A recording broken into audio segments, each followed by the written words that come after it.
গমন, ঠিক আছে। নবী সাল্লাল্লাহু আলাইহি ওয়াসাল্লাম এশার নামাজ পড়েছেন। কিসের নামাজ?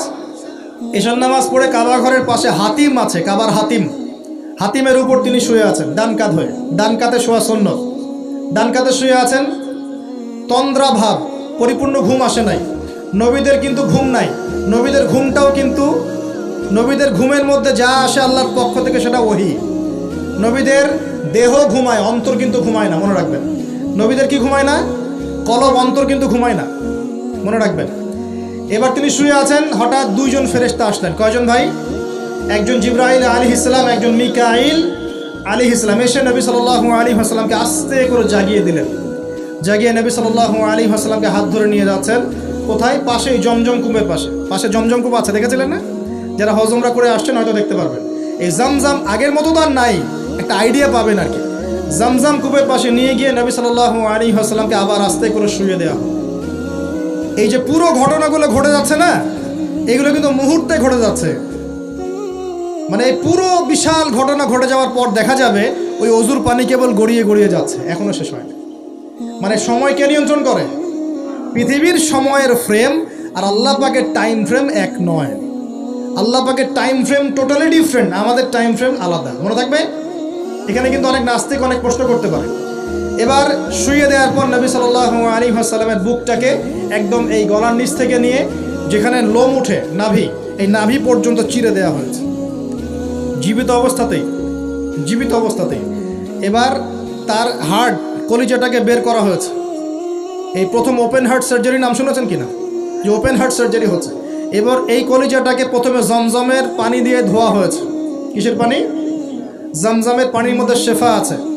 যাদের অসুস্থতা আছে জমজমের পানিতে সূরা ফাতিহা ফু দিয়ে খাবেন, ইনশাল্লাহ শেফা হয়ে যাবে, ইনশাল্লাহ শেফা হবে। জমজমের পানিতে ধোয়ার পরে এর এই কলবটাকে, কলিজাটাকে ঈমান এবং হেকমতে পূর্ণ একটা পেয়ালা দিয়ে ধুয়ে দেওয়া হয়েছে। একটা পেয়ালার মধ্যে ঈমান নিয়ে আসা হয়েছিল এবং হিকমা, প্রজ্ঞা নিয়ে আসা হয়েছে। এটা রাখার পরে এই ঈমান প্রজ্ঞা দিয়ে ঢেলে এই পুরো জায়গাটা বন্ধ করে দেওয়া হয়েছে। কি রূপকথা মনে হচ্ছে? আমরা যে নিঃশ্বাস নিচ্ছি এটাই কি আল্লাহর অলৌকিকত্ব না? এই যে হার্ট আমাদের পাম্প করতেছে, যখন আমরা ছোট বাচ্চা ছিলাম ওই সময় থেকে নিয়ে এখন পর্যন্ত পাম্প করছে, পাম্প করছে। 1 সেকেন্ডের জন্য কি থেমে গিয়েছিল? এটাই তো অলৌকিকত্ব। যে আল্লাহ আমাদেরকে বাঁচায় রাখতে পারেন, সে আল্লাহর পক্ষে এগুলো করা কি অসম্ভব কিছু? আচ্ছা, এবার নবী সাল্লাল্লাহু আলাইহি ওয়াসাল্লামকে একটা বাহনের মধ্যে উঠানো হচ্ছে। বাহনটার নাম বোরাক। কি নাম? বোরাক। এবার বাহনটা হচ্ছে গাধার চেয়ে একটু বড়, খচ্চরের চেয়ে একটু ছোট এবং একটু লম্বা দেহের, সাদা রঙের। কি রঙের? এবার নবীজি এখানে উঠতে যাচ্ছেন, বাহনটা একটু ফাপড় নিল, একটু ভাব দেখালো আর কি। ভাব দেখানো বোঝেন কিনা? ওই যে আপনার গার্লফ্রেন্ড আপনার সাথে যা দেখায় আর কি। আছে তো গার্লফ্রেন্ড, না ভাই? আলহামদুলিল্লাহ। তাহলে স্ত্রী তো দেখায়। এই স্ত্রী ভাব দেখালে সবর করতে হবে। কি করতে হবে? স্ত্রী ভাব দেখালে সবর করতে হবে, চুপ থাকতে হবে। এগুলো টিপস শেখেন, নাহলে বড় সমস্যা হতে পারে। স্ত্রী ভাব দেখাতে পারে, তখন সবর করতে হবে, চুপ থাকতে হবে। পরে দেখবেন ভাব নিজেই আবার ঠান্ডা হয়ে গেছেন সব, ঠিক আছে? আর নিজে গরম হয়ে গেলে সমস্যা। আপনি গরম হয়ে গেলে পুরো একদম তরকারি পুরো যাবে একেবারে। কথা বুঝতে পারছেন? আল্লাহ বোঝার তৌফিক দান করুন। বোরাকটা ভাব নিচ্ছে আর কি। এখন বোরাককে জিবরাইল আলাইহিস সালাম বলছেন, এই শোনো, তোমাকে সৃষ্টি করার পর থেকে, ভালো করে শোনেন, তোমাকে সৃষ্টি করার পর থেকে মুহাম্মদ সাল্লাল্লাহু আলাইহি ওয়াসাল্লামের চেয়ে শ্রেষ্ঠ কোনো মানুষ তোমার গায়ে পা দেয় নাই। বলেন আল্লাহু আকবার।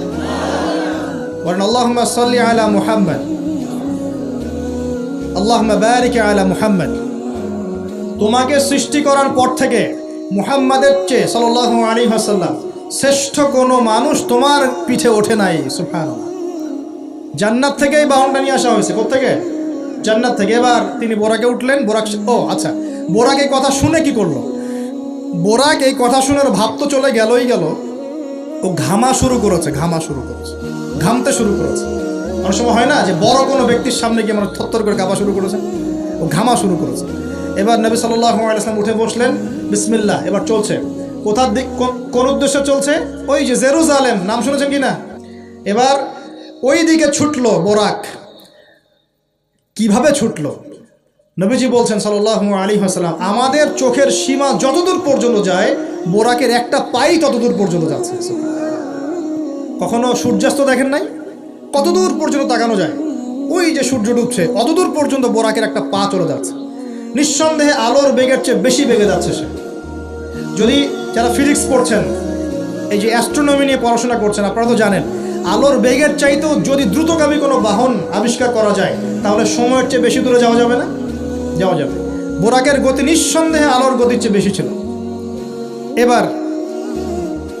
এবার নবী সাল্লাল্লাহু আলাইহি ওয়াসাল্লাম বলছেন যে আমরা যখন বাইতুল মাকদাস বা ওই যে বাইতুল মাকদিস, ওই যে মসজিদুল আকসার ওখানে গেলাম, জিবরাইল আলাইহিস সালাম একটা পাথরের মধ্যে ফুটা করলেন, সেই পাথরের মধ্যে ফুটা করে বোরাকটাকে বেঁধে রাখলেন। আর এই পাথরের ফুটার মধ্যেই সমস্ত নবী রসুল, এই পর্যন্ত যত নবী রসুল এসেছেন, ওই ফুটার মধ্যেই তাদের বাহনকে বেঁধে রাখতেন। সুবহান। এবার নবীজি মসজিদে ঢুকলেন, ঢুকে দেখছেন একজন মানুষ নামাজ আদায় করছেন, একটু লম্বা গড়নের, ছিপছিপে দেহ, তো লম্বা, চুলগুলো কোকড়ানো কানের লতি পর্যন্ত, মনে থাকবে? চুলগুলো কোকড়ানো কি পর্যন্ত? তোমাদের মতো ছেলা নয় ডান বাম, কানের লতি পর্যন্ত চুল, ছিপছিপে দেহ, লম্বা, শানুয়া গোত্রের মতো। নবীজি বলছেন অনেকটা শানুয়া গোত্রের মানুষের মতো। শানুয়া গোত্র কারা একটু দেখে নিবা অনলাইনে। এখন নবী সাল্লাল্লাহু আলাইহি ওয়াসাল্লাম জিজ্ঞাসা করছেন উনি কে? জিবরাইল আলাইহিস সালাম বলছেন উনি হচ্ছেন নবী মূসা আলাইহিস সালাম। আল্লাহ বা কিভাবে এটা করলেন আল্লাহ ভালো জানেন, এটা আমরা ব্যাখ্যা করতে পারবো না। নবী মূসা আলাইহিস সালাম নামাজ পড়ছেন, আরেকজনকে দেখলেন তার গড়ন কিছুটা মাঝারি ধরনের, চুলগুলো হচ্ছে সিল্কি মানে স্ট্রেট চুল, লম্বা এবং সোনালি রঙের। কি রঙের? সোনালি। এবং গায়ের কালারটা হচ্ছে সাদা এবং লালের মিশ্রণে গঠিত। নবীজি জিজ্ঞাসা করলেন উনি কে? তাকে বলা হচ্ছে উনি হচ্ছেন নবী ঈসা আলাইহিস সালাম। এবার নবী সাল্লাল্লাহু আলাইহি ওয়াসাল্লাম সমস্ত আম্বিয়া কেরামের সামনে চলে গেলেন এবং সমস্ত নবীদেরকে নিয়ে 2 রাকাত নামাজ পড়লেন। সুবহানাল্লাহ। নবীদের ইমাম কে? আমাদের নবী কাদের ইমাম? নবীদের ইমাম। আর সেই নবীর সুন্নত পালন করতে আমাদের এত কষ্ট হয় না ভাই? লজ্জা লাগে, দাঁড়িয়ে রাখলে লজ্জা লাগে না? টাকনুর উপর কাপড় তুলে লজ্জা লাগে? আস্তাগফিরুল্লাহ, আল্লাহ আমাদেরকে মাফ করুক। আমরা সর্বশ্রেষ্ঠ মানুষের উম্মত, সর্বশ্রেষ্ঠ নবীর উম্মত। আল্লাহ পাক আমাদেরকে যোগ্য উম্মত হওয়ার তৌফিক দান করুন। নবীজি নামাজ পড়লেন, নামাজ শেষ। নামাজ, ও আরেকটা কথা, আরেকজনকে নবীজি দেখলেন, তার অবয়ব সম্পর্কে তিনি বলছেন দেখতে হুবাহু আমার মতোই। নবীজি বলছেন দেখতে হুবাহু আমার মতোই। জিজ্ঞাসা করলেন তিনি কে? জিবরাইল আলাইহিস সালাম বলছেন তিনি হচ্ছেন নবীগণের পিতা ইব্রাহিম আলাইহিস সালাম। ইব্রাহিম আলাইহিস সালামের দেহের গঠন, চেহারা একদম আমাদের নবীর মতো ছিল। সুবহানাল্লাহ। হয়তোবা এই কারণেই, হয়তোবা আল্লাহ ভালো জানেন, আমরা কিন্তু দরুদে কার নাম পড়ি? নবীর নামের সাথে ইব্রাহিম আলাইহিস সালামের নাম পড়ি এবং তার জীবনীর সাথে আমাদের নবীর জীবনী কিন্তু হুবহু মিল আছে। আমাদের নবীজিকে হিজরত করতে হয়েছে, ইব্রাহিম আলাইহিস সালামকে করতে হয়েছে। ইব্রাহিম আলাইহিস সালামকে আগুনের পরীক্ষা দেওয়া লাগছে, আমাদের নবীকে বদরে উহুদে পরীক্ষা দেওয়া লাগছে, লাগে নাই? আমাদের নবীকে পাশে ছিলেন স্ত্রী খাদিজা রাদিয়াল্লাহু আনহা, ইব্রাহিম আলাইহিস সালামের পাশে ছিলেন স্ত্রী সারা এবং হাজরা আলাইহিম আসসালাম। মানে টোটালি মিল পাবেন আপনি দেখবেন টোটালি মিল আছে। ওইদিকে যাচ্ছি না আমি। এবার নামাজ শেষে নবী সাল্লাল্লাহু আলাইহি ওয়াসাল্লাম আবার বোরাকে উঠলেন। এবার বোরাক উপরে ওঠা শুরু করলো। এই পর্যন্ত যেটা এসেছে এটা হচ্ছে মক্কা থেকে জেরুজালেম পর্যন্ত, এটাকে বলা হয় ইসরা। এটাকে কি বলা হয়? ইসরা মানে নাইট জার্নি, মানে রাত্রেবেলা নৈশ ভ্রমণ। আর এবার যাচ্ছে এই বাইতুল মাকদাস থেকে উপরের দিকে, এটাকে বলা হয় মেরাজ, মানে ঊর্ধ্বে আরোহণ, ঊর্ধ্বগমন। ঠিক আছে? এবার প্রথম আকাশে যখন পৌঁছালেন, প্রথম আকাশের দরজা আছে, কি আছে? আর প্রথম আকাশ মানে আমরা যে তারা দেখি এগুলো কিন্তু প্রথম আকাশে। ঠিক আছে? প্রথম আকাশ মানে প্রথম মহাকাশ। শুধু এটা নয় যে ওই যে ওজোনোস্ফিয়ার, আয়নোস্ফিয়ার যেটা ভাগ করেছি এগুলো নয়, আমরা যা দেখি এগুলো সব হচ্ছে প্রথম মহাকাশের অংশ। এখানে দরজা আছে একটা, আমরা দেখতে পারি না। এখানে গিয়ে জিবরাইল আলাইহিস সালাম দাঁড়িয়ে গেলেন, নবী সাল্লাল্লাহু আলাইহি ওয়াসাল্লাম দাঁড়িয়ে গেলেন। ওই দিক থেকে আওয়াজ আসছে যে কে? জিবরাইল আলাইহিস সালাম বলছেন যে আমি জিবরিল।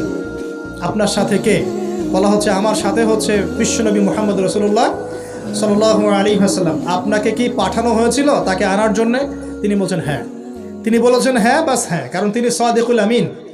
এবার দরজা খুলে দেওয়া হলো, তিনি ভিতরে ঢুকলেন, দেখলেন সেখানে একজন ব্যক্তি যিনি মাশাআল্লাহ ডান দিকে তাকাচ্ছেন, ডান দিকে অনেক আদম সন্তানের আকৃতি আছে, ডান দিকে তাকাচ্ছেন হাসছেন, বাম দিকে তাকাচ্ছেন, বাম দিকে অনেক আদম সন্তানের আকৃতি আছে, বাম দিকে তাকিয়ে কাঁদছেন। নবী সাল্লাল্লাহু আলাইহি ওয়াসাল্লাম বললেন উনি কে? তখন তাকে বলা হলো ইনি হচ্ছেন আপনাদের পিতা, মানে আদম সন্তানদের পিতা, আদম আলাইহিস সালাম। আদম আলাইহিস সালাম নবীকে দেখে সালাম দিলেন। আদম আলাইহিস সালাম নবীকে সালাম দিলেন, নবীও সালামের প্রত্যুত্তর করলেন এবং আদম আলাইহিস সালাম তার জন্য দোয়া করলেন। তিনি উঠে গেলেন আরও উপরে। এবার দ্বিতীয় মহাকাশে যখন চলে গেছেন, এই দ্বিতীয় মহাকাশ পর্যন্ত সায়েন্স যেতে পারে নাই, কেউই পারেনি, আল্লাহ রাসূল সাল্লাল্লাহু আলাইহি ওয়াসাল্লাম ছাড়া। এখানে গিয়ে তিনি দেখলেন সিমিলারলি দুজন বসে আছেন। কয়জন? দুজন। এবং দুজন এর পরিচয় জিজ্ঞাসা করলে জিবরাইল আলাইহিস সালাম বললেন ইনি হচ্ছেন ঈসা আলাইহিস সালাম আর ইনি হচ্ছেন ইয়াহইয়া আলাইহিস সালাম। দুজনের মাঝে কি সম্পর্ক? খালাতো ভাই। কি সম্পর্ক? খালাতো ভাই। এখানে বলে রাখি দুজনের মিলটা কি? এই দুজনকেই ইহুদিরা হত্যা করার চেষ্টা করেছে। ঈসা আলাইহিস সালাম এবং ইয়াহইয়া আলাইহিস সালাম উভয়কেই কারা হত্যা করার চেষ্টা করেছে? ইয়াহইয়া আলাইহিস সালামকে তো হত্যা করেই ফেলেছিল, আর ঈসা আলাইহিস সালামকে হত্যা করার চেষ্টা করেছিল, কিন্তু আল্লাহ পাক সেটা হতে দেন নাই। আল্লাহ পাক তাকে উঠিয়ে নিয়েছে। তিনি আবার আসবেন কিনা? কোথায় আসবেন? সিরিয়ায়। কেন আসবেন? কারণ তিনি এই পৃথিবী থেকে দাজ্জাল এবং তার সমস্ত বাহিনীকে মেরে ফেলবেন ইনশাআল্লাহ, এবং প্যালেস্টাইন থেকে সারা বিশ্বে 40 বছর রাজত্ব করবেন ইনশাআল্লাহ। এটা হবে কি না? বিশ্বাস আছে তো ইনশাআল্লাহ? এটা হবে ইনশাআল্লাহ। এরপর সামনে যান, তৃতীয় আসমানে উঠলেন। সেখানে দেখছেন একজন ব্যক্তি যাকে এই পৃথিবীর অর্ধেক সৌন্দর্য দেয়া হয়েছে। নবীজি বললেন তিনি কি? এত অপরূপ সুন্দর। তখন নবী সাল্লাল্লাহু আলাইহি ওয়াসাল্লামকে বলা হচ্ছে তিনি হচ্ছেন ইউসুফ আলাইহিস সালাম, যাকে এই পৃথিবীর অর্ধেক সৌন্দর্য দেয়া হয়েছে। আমরা সূরা ইউসুফ পড়ি আর মনে করি এটা হচ্ছে ইউসুফ জুলাইখার ঘটনা, তাই না ভাই? আসলে এখানে প্রেম কাহিনী কার? এখানে প্রেম কাহিনী হচ্ছে ইউসুফ আলাইহিস সালাম এবং তার বাবার। ভালো করে পড়ে দেখবেন, এখানে বাবা এবং ছেলের মহব্বতের কাহিনী বর্ণিত হয়েছে। আর ইউসুফ আলাইহিস